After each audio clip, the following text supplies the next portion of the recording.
Ya, betul dapat 10A. Tak, tengok balik. Oh, 10A. Assalamualaikum warahmatullahi wabarakatuh. Nama saya Sofia Felicia binti Muhammad Azlan. Saya dari Sekolah Menengah Agama Repah Tampin. Untuk trial saya dapat 6A. Untuk SPM saya dapat 10A.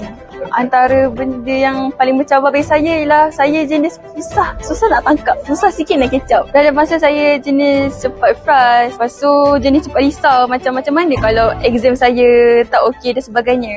Dan terutamanya untuk subjek math. Math lah subjek paling tak suka. Tapi alhamdulillah saya dapat A lah. Dulu math saya masa trial saya dapat D. Dan untuk SPM saya dapat A solid. Sebelum trial saya gagal.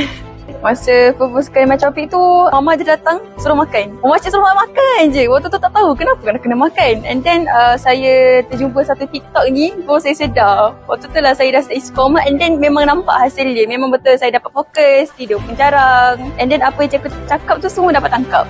Lepas makan mentropik, saya dapat perasan yang saya dah boleh regulate saya punya emosi.